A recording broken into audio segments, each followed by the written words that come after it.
नहमदुहु व नसल्ली अला रसूलिहिल करीम अम्मा बाद फ़अऊज़ु बिल्लाहि मिनश्शैतानिर रजीम बिस्मिल्लाहिर रहमानिर रहीम। जी अस्सलाम वालेकुम। उम्मीद करती हूँ कि आप सब ठीक होंगे इंशाअल्लाह। आप हमेशा दुआ किया करें मेरे लिए भी और अपने लिए भी, ख़ास तौर पर अपनी फ़ैमिली के लिए। अच्छा, हमने लास्ट टाइम क्या किया था, सूरह अहज़ाब का रुकू नंबर 5 किया था, जिसके हमने फ़र्स्ट 2 आयात यानी 35 और 36 कवर कर ली थी। आज हम इंशाअल्लाह 37 और 38 आयात करेंगे। शुरू करते हैं। बिस्मिल्लाहिर्रहमानिर्रहीम। पहली 2 आयात में मैंने आपको बताया था कि मुसलमान मर्द और मुसलमान औरतें, मोमिन मर्द, मोमिन औरतें, और रोज़ा रखने वाले, रोज़ा रखने वालियाँ, और सब्र करने वाले, सब्र करने वालियाँ, और अपनी शर्मगाहों की हिफाजत करने वाले मर्द और औरतें, ये सारी उन सब के लिए अल्लाह ताला ने मग़फ़िरत और बख्शिश तय की हुई है, जो उन्हें हर हाल में मिलेगी, ठीक है, और इज़्ज़त की रोज़ी ख़ास तौर पर। फिर हमने नेक्स्ट आयत में हज़रत ज़ैनब की तरफ जो इशारा था उसे कवर किया था। अब इसी को हम आगे कंटिन्यू करते हैं। वइद, और जब तक़ूलू ये कहते थे, लिल्लज़ी उस शख्स से अनअमा एहसान किया अल्लाह ने अलैहि जिस पर, व अनअमता और एहसान किया तुमने अलैहि जिस पर, अमसिक रहने दो अलैका अपने पास, ज़ौजका अपनी बीवी को, वत्तकी और डरो अल्लाह से, तुख़फ़ी और पोशीदा करते थे, फ़ी अंदर, नफ्सिका अपने दिल के, माँ वो बात जिसे अल्लाह मुब्दी ज़ाहिर करना, और नफ्सिका अपने दिल के अंदर, तुख़फ़ी पोशीदा कर लेना, तुख़फ़ी पोशीदा करना और मुब्दी ज़ाहिर करना।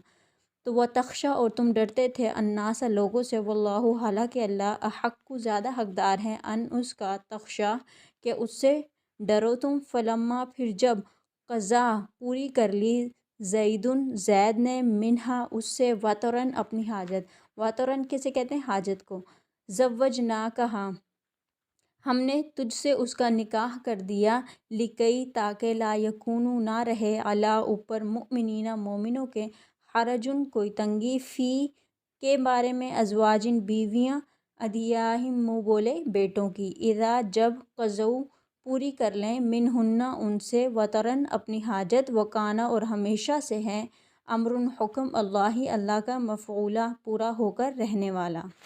अच्छा, इसमें ना कुछ हाइलाइटेड वर्ड्स हैं, वो आप गौर से देख लें। इनके सिर्फ मीनिंग्स आप अपने माइंड में रखें तो आपको इसका तर्जुमा ट्रांसलेट करने में आसानी हो जाएगी।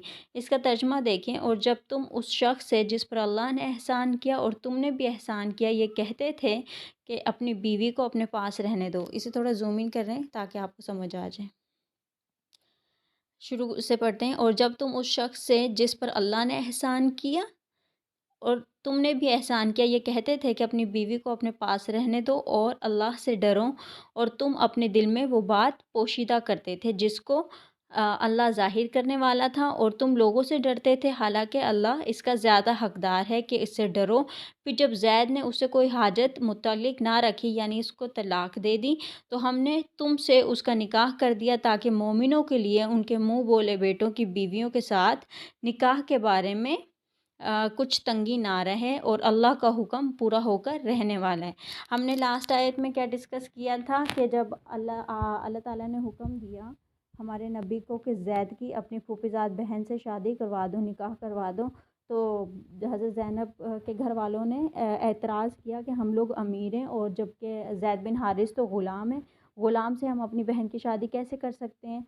तो अल्लाह ताला ने तब हुक्म दिया था कि कोई किसी भी इंसान को ये इख्तियार हासिल नहीं है कि जो फ़ैसला, जो हुक्म अल्लाह ताला दे दें, उसमें वो कोई अपनी मर्ज़ी शामिल करें। जो हुक्म आपको दे दिया गया है उस पर अमल करना। अब इस आयत में क्या कहा जा रहा है कि क्योंकि ऑब्वियसली हज़रत ज़ैनब काफ़ी अमीर थी, अमीर घराने से उनका ताल्लुक़ था, और हज़रत ज़ैद गरीब थे और आज़ाद करदा ग़ुलाम भी थे। तो उनकी म्यूचुअल अंडरस्टैंडिंग नहीं हो रही थी। उनके घरों में कोई ना कोई लड़ाई झगड़ा चलता ही रहता था, और वो हमारे नबी को आके शिकायतें लगाते थे हज़रत ज़ैनब की कि आपकी चचेज़ाद बहन है और इस तरह हम हमारी नहीं बन रही है। जो भी उनके दरमियान मसले मसाइल चलते थे, वो एक एक बात हमारे नबी को आके बताते थे कि मैं अब उनके साथ मज़ीद नहीं रह सकता, मैं उन्हें तलाक देना चाहता हूँ।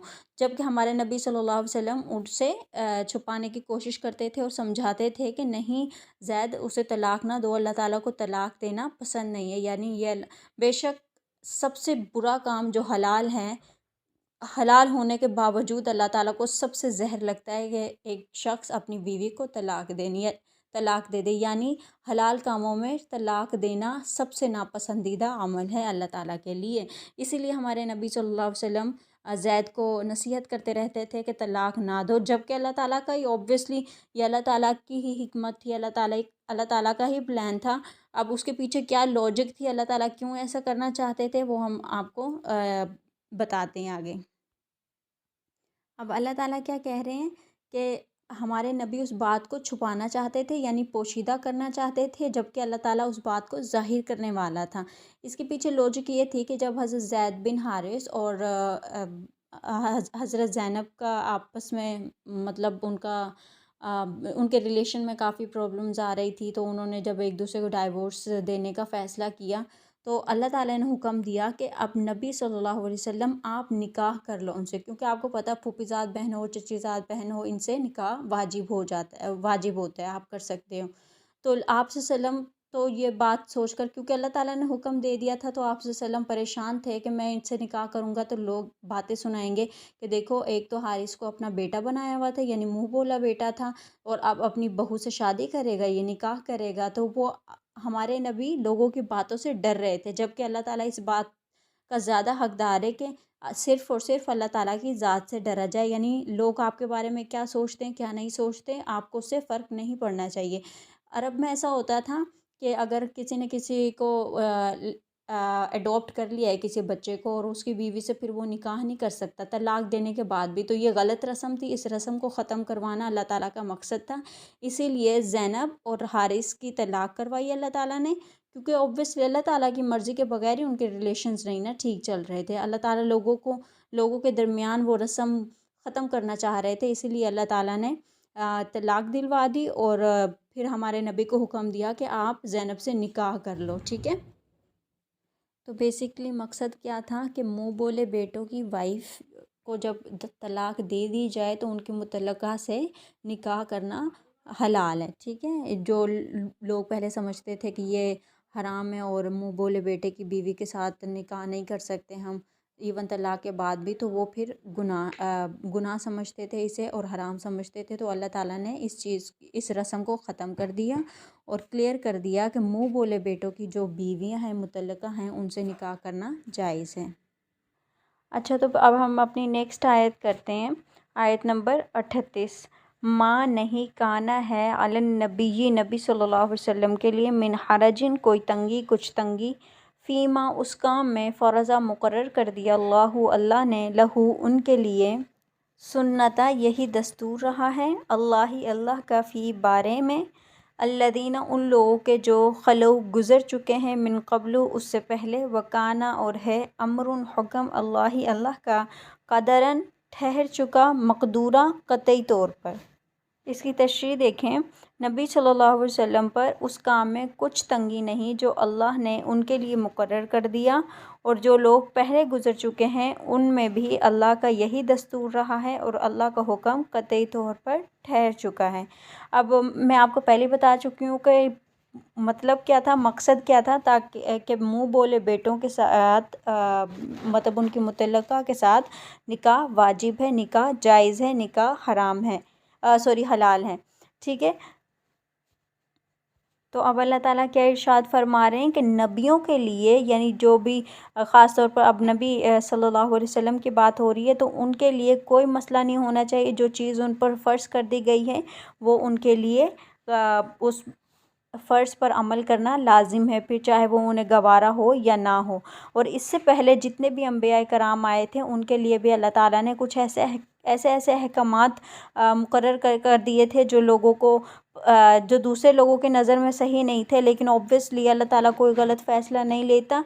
तो जो उससे पहले भी जिन अम्बिया अलैहिस्सलाम को जो अहकामात दिए जाते थे वो उन पर अमल ज़रूर करते थे, क्योंकि जो अल्लाह ताला की तरफ से हुक्म मिल गया उस पर अमल करना फ़र्ज़ हो गया, ठीक है।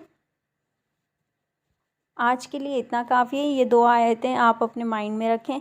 ये अगर आप इसे स्टोरी एज़ ए वाक़या बनाकर याद करोगे तो आपको मुश्किल नहीं होगी और ईज़ी लगेगी। अब ज़ैद बिन हारिस की और हज़रत ज़ैनब की आप लाइफ़ स्टोरी पढ़ो तो आप कहीं से भी सर्च करके पढ़ सकते हो, लेकिन रेफ़रेंस के साथ हो। कुछ लोग नाउज़ुबिल्लाह अपने से एडिटिंग कर कर के, एडिशंस कर कर के स्टोरी को ज़्यादा इंटरेस्टिंग बनाने के लिए अपने से वर्ड्स ऐड कर देते हैं, तो वो गुनाह है। आप किसी अच्छे से उलमाए कराम की वेबसाइट पे जाओ, उधर सर्च करो, तो आप अगर एज ए स्टोरी से लेके चलोगे तो आपको इजी रहेगा और ट्रांसलेशन में भी मसला नहीं होगा। ठीक है, और इंशाल्लाह फिर इसकी 2 आयत रह जाएंगी, वो हम अपने नेक्स्ट लेक्चर में रिकॉर्ड करेंगे और साथ ही इसकी एक्सरसाइज भी कर लेंगे। ठीक है, थैंक यू सो मच। अल्लाह हाफिज़। अपना ख्याल रखें और प्लीज़ अपनी दुआओं में याद रखें।